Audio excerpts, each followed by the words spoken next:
What's up? Good morning. Good morning. Well, news out, not much reaction. There was a potential, again, there's nothing you missed. There was a potential trade in the euro currency. There's a potential trade in gold. Okay, again, don't worry about it. It's never a crisis if you don't get the trades. They were light. I didn't take them myself. So just full out disclosures, I will always give you. I didn't think there was enough action this morning. Once again, off of numbers and news. So here we are we got Fed week now and we got triple witching week. What does it mean? It doesn't mean anything, I don't think. But at the end of the day, the markets are still quiet. I still expect a pretty big bounce. Now it's a fairly reasonable bounce from the overnight lows. I mean, I'm looking for bigger than that, but in the meantime, for our stuff, what we're trying to do, there's very little activity right now. I mean, again, I could certainly look at the four major indices, but you really want to get involved with when there's less volume than you'd like into a market that is thinner with action, okay? Or do you want to sit by and observe? What would you prefer to do?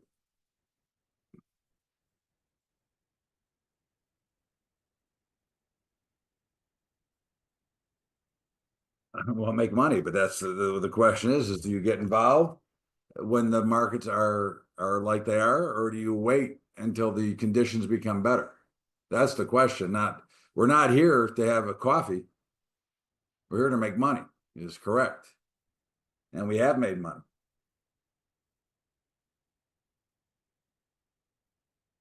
Okay. But certainly we'd like to make a lot more. But more importantly, we'd like to be more active. But we don't want to be active just to be active.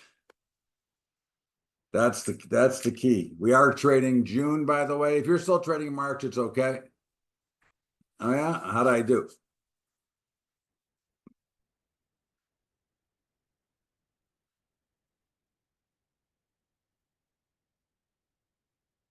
Certainly, we could look at the S&P.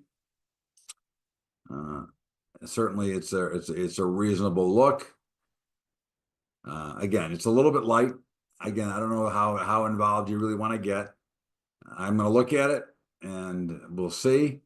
But it'll probably be what I like to call an elective trade if we get one. Okay. I mean, in other words, I'm not really officially recommending it. It's your choice, but it means I'm going to take it. But again, they're not always great. And I typically don't like to get involved. So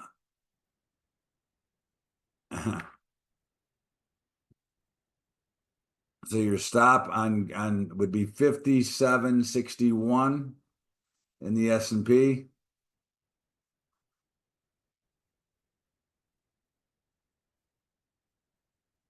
I'm sorry. Your stop would be 57.07. I'm losing my freaking mind. So now you have to make the decision. The trade would be valid, okay, but you've got to take $10 worth of risk, which is 500 on one S&P. I'm not willing to take that much risk into this market. I don't think it makes sense. What do you think? What is the opinion of the group? I'm trying to teach. That's why I ask questions.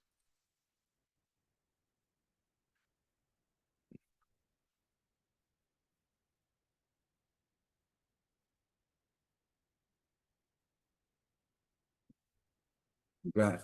So, again, we could always be active if we want, but I think you play defense. Okay, that's correct. Exactly. I mean, again, typically during COVID, we were taking double that risk, but we had 10 times the action.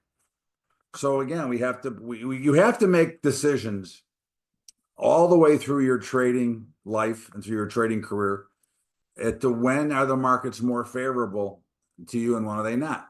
It's very hard for most to sit and do nothing. Okay. It's very hard. Okay. Because you think you should be making money.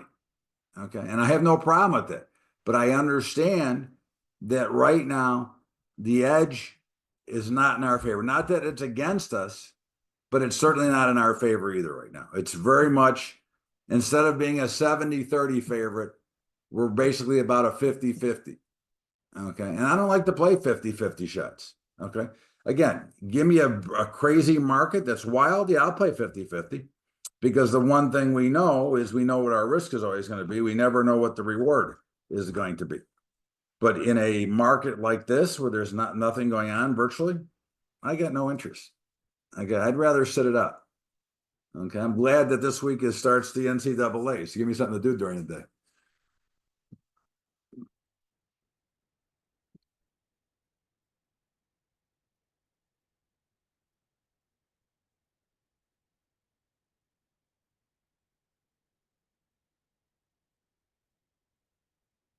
Yeah, Beeson's very nice. That's what I watch all day. So it's on in the background right now. I mean, it's not on, it's muted, but that's what I'm watching right now. That's what I watch all day. Vegas Sports and Information Network. All right, anyways, there's nothing going on. So we'll see. Okay.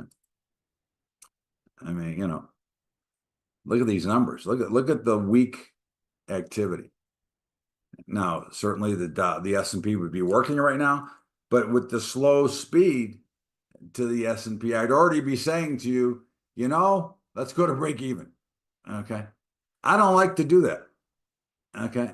I don't like to say go to break even. I want to let these trades play out longer. That's the whole key to what we're trying to do because we know that we should get much bigger profits. But when you see a lack of activity, you have to be able to make the decision to say, you know what? There's not enough happening. Okay. And I'm not going to put myself at risk. And that's what I do. What are the HVAs doing today? Anything?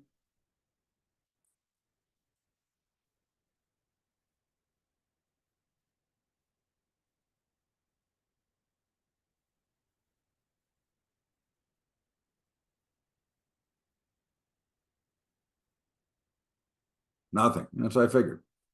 Again, typically, they're not always going to agree on direction, but they're both going to be busy at the same time.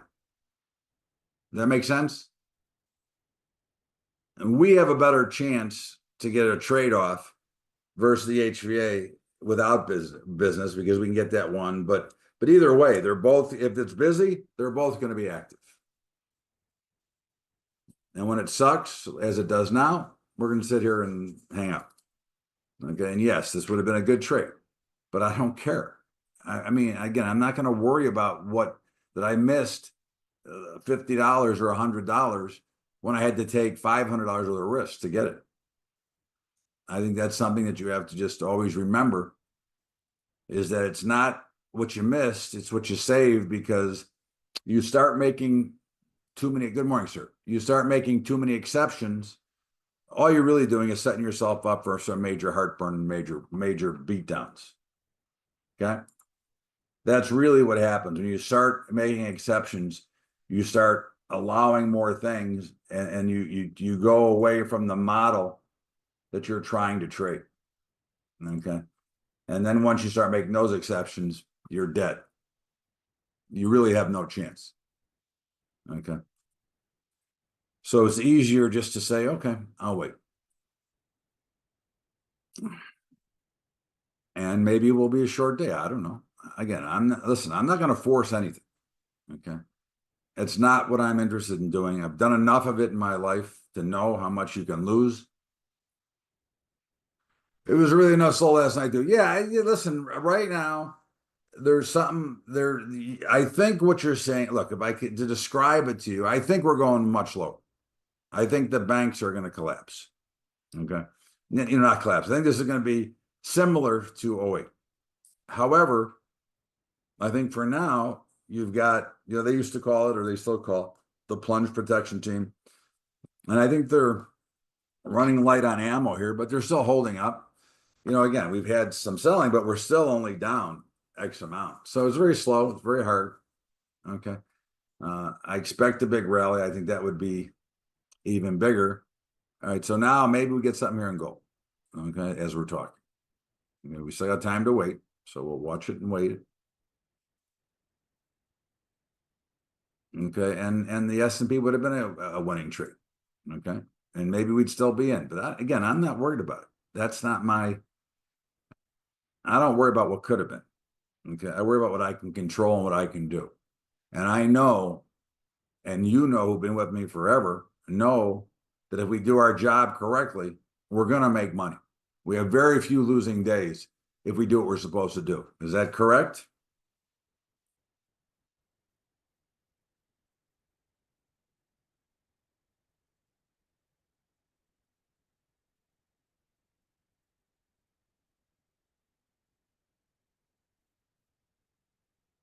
Yes, that is correct. So, anyways, so you're getting to bounce back in gold already. So already I know that my stop would have to be at like 29.85 and I'm at 29.95. I'm not taking $10 worth of risk there either. I mean, I could, but I don't have enough action. I don't have enough confidence that we're going to get a move either way. But what I could see it dribbling down to stop me and take me out. That's what I could see. So rather than, again, if we go back down, another story. Okay. So you're just barely creating the blow off trade. Okay. But you're going to have to take, like I said, about $10 worth of risk to get in. And I'm not really up for it. Okay. I mean, this would have been a potential buy here if I would have jumped it early. I did not. So this is the bar we'd be watching right now that's coming up. Okay. But really slow is correct. And again, maybe we're going to have to make some adjustments. Maybe we'll have to change to a little bit shorter of a time frame. I don't know. I mean, I'm not stuck on 4 minutes. I use 4 minutes because everybody else uses 5s. So I like to be first, and maybe we'll get a continuation in gold, and then we'll get a shot at it.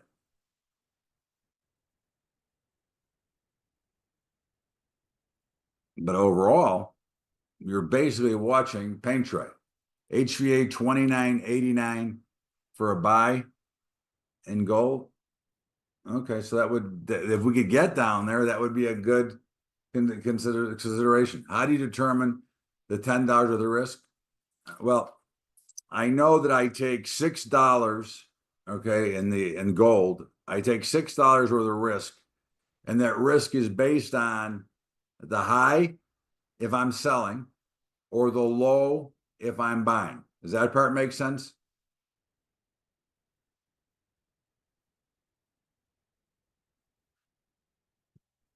Okay, so I look and I go, okay, so the low of this move was 29.91, which puts my stop at 28.85. My entry, had I gotten in, even here would have been 29.95, which would have been $10 worth of risk, which on a big contract is $1,000. Now, maybe I'm nitpicking because I'd get in at $8, but again, everywhere you can save relates back to the bottom line later. Does that make sense?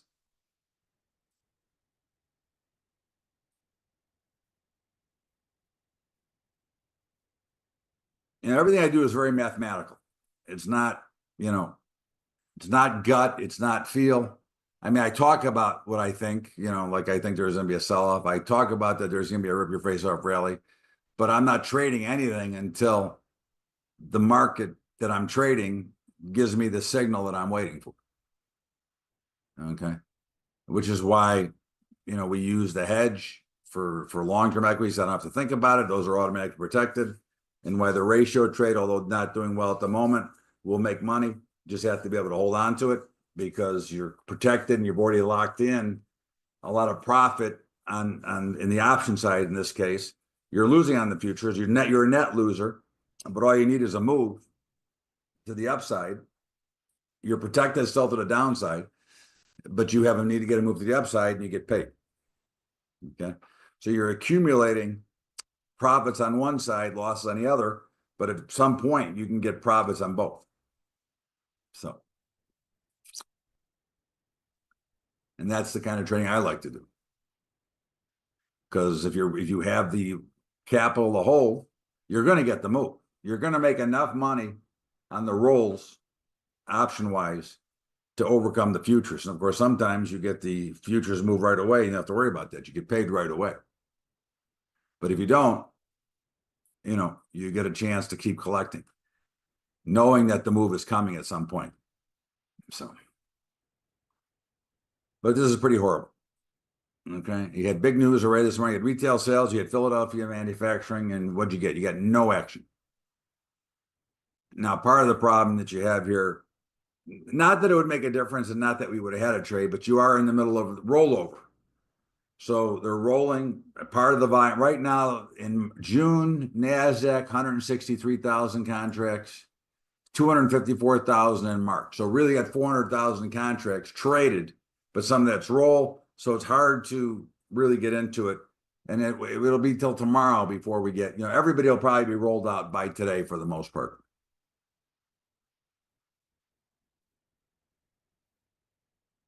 So in the meantime, we did not get a repeat in gold. So again, there's just very little to do. This is going to be I can tell you this is going to be a short day. I hate it. I hate it for myself because I'm not making any money. I hate it for you because you're not making any money, but at least hopefully you're learning something. You're learning some discipline and some patience to how to trade to markets in general. I hope.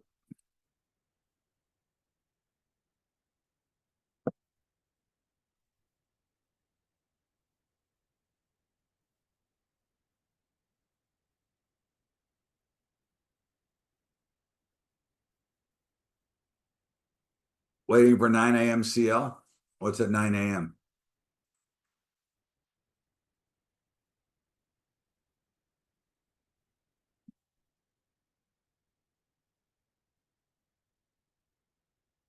I thought CL opened at 7:30, 8:30 Eastern.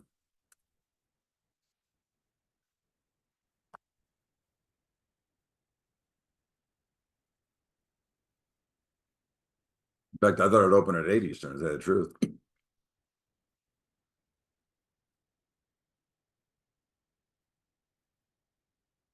I'm not doubting you guys. I thought the old pit hours used to be 7 to 1:30 or 8 to 2:30.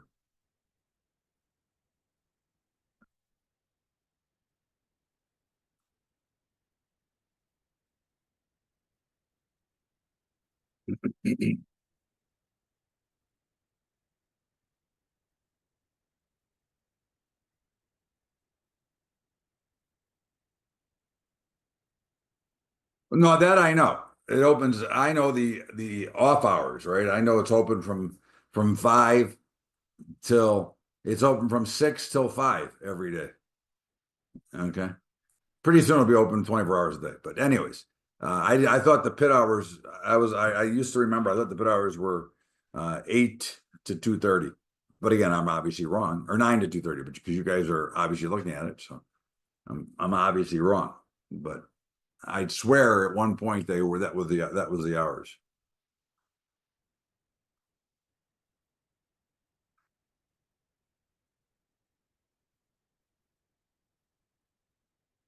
But it doesn't matter. There's no action anyways.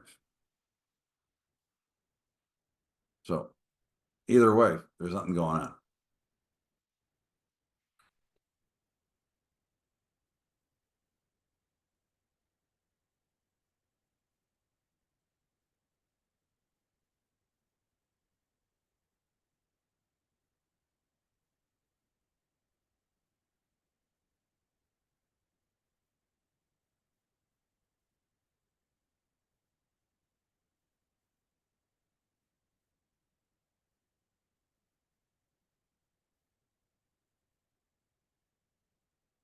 So we didn't get a follow through in crude and gold. There's nothing to do. We're not doing anywhere. And now the crude is open. Oh, that was a big opening. It's open. You would think it was closed.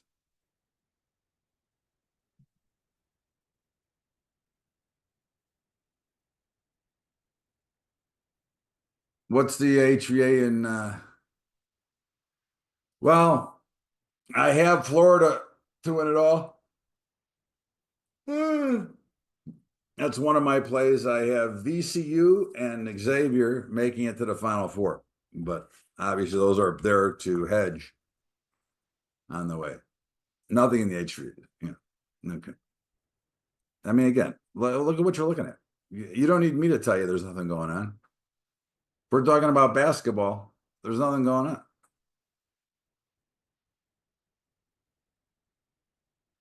61 buy, 87 sell, 68.87. Is that what you were talking about? 68.87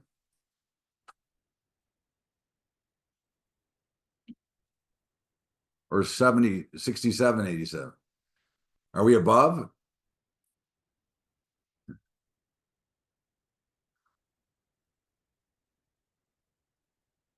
Okay, so it's way up, way up. 87 ticks up, 39 ticks down, basically.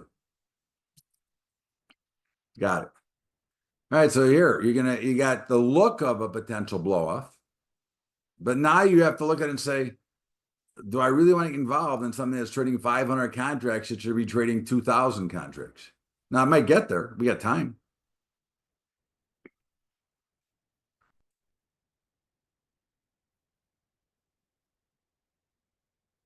Now, obviously, if we could get a blow off into 70, 66, 67, 61, okay, that would be pretty good. That would tie in with the H3As. And of course, a blow off the downside would make us both long. That would be pretty good.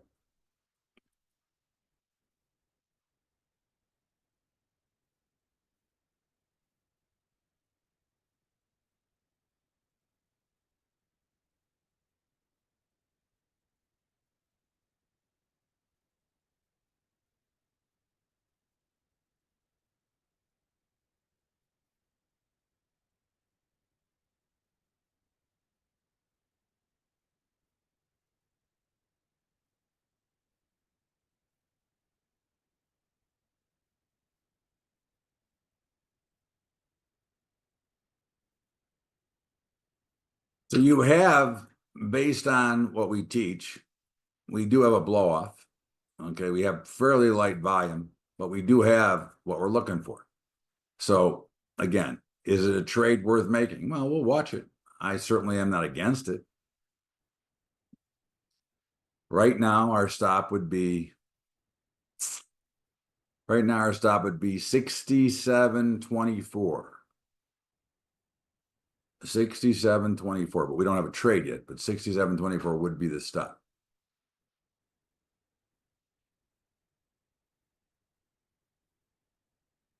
And this would be perfect if it would take down into the HVA right into 61. That would be very nice. But there you go. I mean, again, it's not the volume we'd love to see, but it does qualify. Stop is 67.20 as it continues to go down.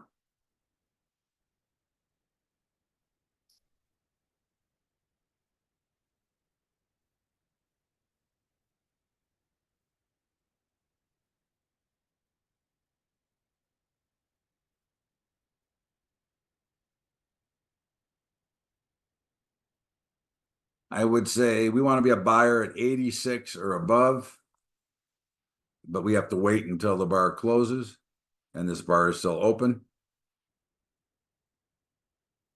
You're on May? Okay. I'm still on April. It's good for another couple of days. But yeah, we can switch to May tomorrow. The volume's equal in both. 46, 56, close enough.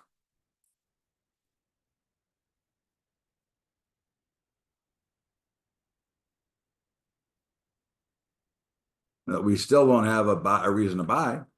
We haven't triggered anything. Okay. And now maybe here it'll trigger. Maybe not. But we're not in a hurry. We're going to wait until we get the trigger that we want. Otherwise, there's no trade. That's okay. Not a big deal.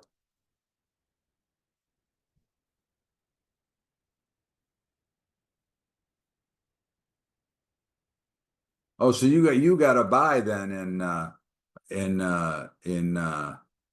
May, right? Trading at 57.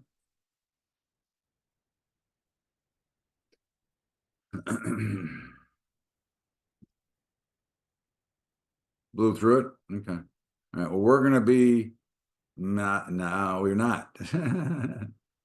Okay. No buy. No trade yet. No trade yet.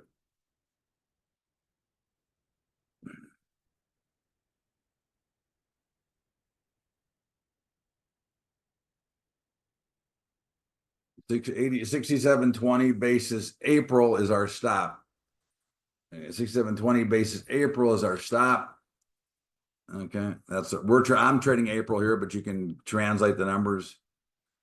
April's about 30 ticks over May. So now it looks like we might be getting something here. But we have to wait till the bar closes.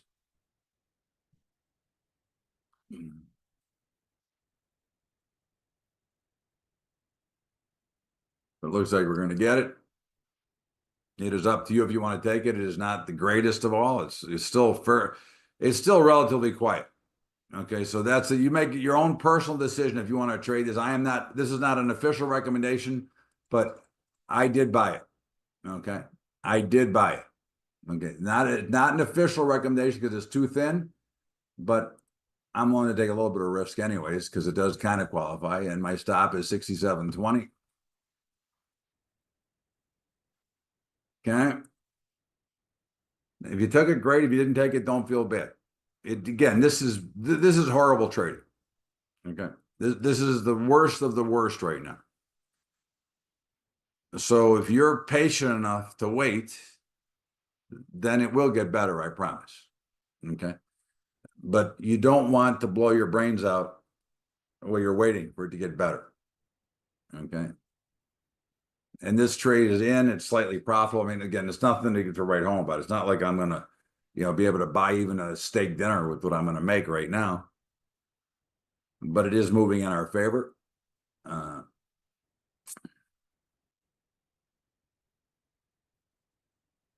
Now, because this is an optional trade and because it's not moving at the pace in which I'd like it to, I'm going to go ahead and put my stop in at break even right now.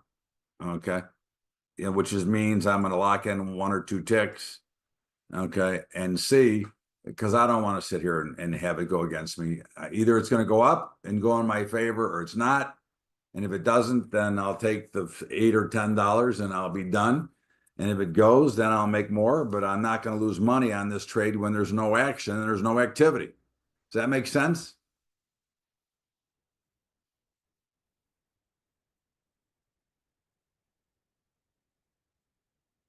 That's why I made an elective trade to begin with, because I knew that there was, all right, so I'm out. I made $8. Okay. Rich. I'm rich. But I knew that at the end of the day, it wasn't a great trade. Again, we want the pattern is the V, either the right side up or upside down. That's what we're looking for, but we want it quickly.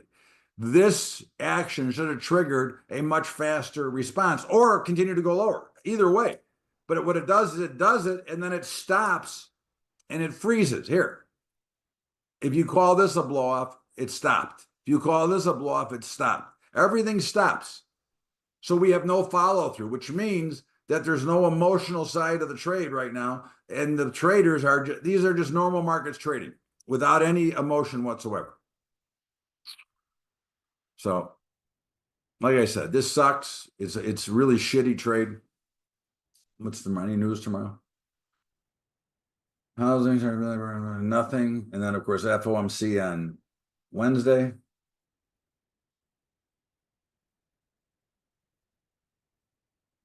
All right. Well, I think we'll call it a day, and I'll see you tomorrow, same time, same station. Sorry, guys. I mean, again, I can't make the markets do what I want to do, and I'm not gonna cost your money. So have a great day, everybody. I'll see you later.